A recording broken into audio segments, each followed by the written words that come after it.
Olympian Nicole Ross, your October women's foil NAC champion.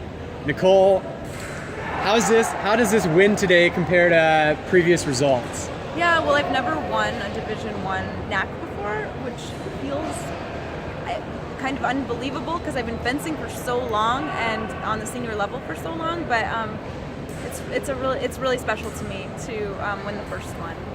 And what's happening behind the scenes? You mentioned you're an NCAA champion, you're an Olympian, you're currently number 10 in the world. I think it's number 12. Number 12. Yeah. Pardon me. But you've seen a lot of gains in your fencing, particularly over the last year or so. What are you doing right now to kind of make that progress? Yeah. So over the last 5 years, or the last 4 years. After London and as I trained for Rio, I definitely changed a lot of things that I focused on. I focused on movement more. I started working with Soren Thompson, who helped me in so many ways. He still helps me in so many ways, but I really got a handle on my mindset and started working technique and mental toughness and physical conditioning all together. And it's been so much more enjoyable to train and fence, and I really rediscovered my love for fencing. And so it's really exciting to see it all sort of come together at the first competition of the season. Now that was definitely on display. Kind of that patience that you described. You were down 0-6 to Sabrina Macialis early in the bout. Then there was just a mess of technical issues. How did you maintain your composure, stay calm, stay focused to ultimately come back to win 15-12? So I definitely upped the tempo. So that was a technical thing that I thought about in the break that I wasn't doing well in the first half of the bout.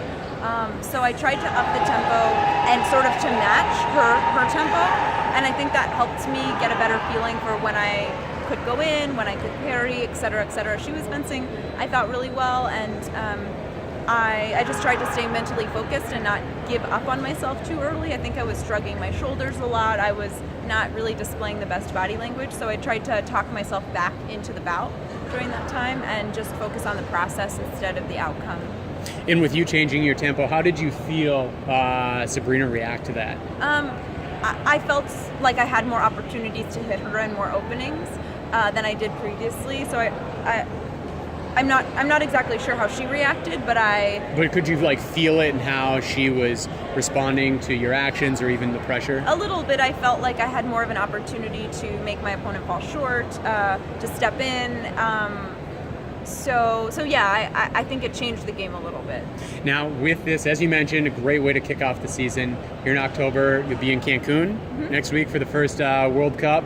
How does this kind of put you in a good place mentally and even just prepare you for the season ahead? Well, most of what it does is just make me feel happy about my ability to execute on my method and all of the things that I practice in the gym. So I don't really think that there's necessarily a correlation between a win and then that means you're going to do well the next weekend. More of what I feel like is I'm able to call up the things that I need to call up on the strip mentally and physically, and so that's reassuring to me, and it just makes me excited about the future. All right, well, we're excited for you and your result today. Congrats, Nicole. Thanks.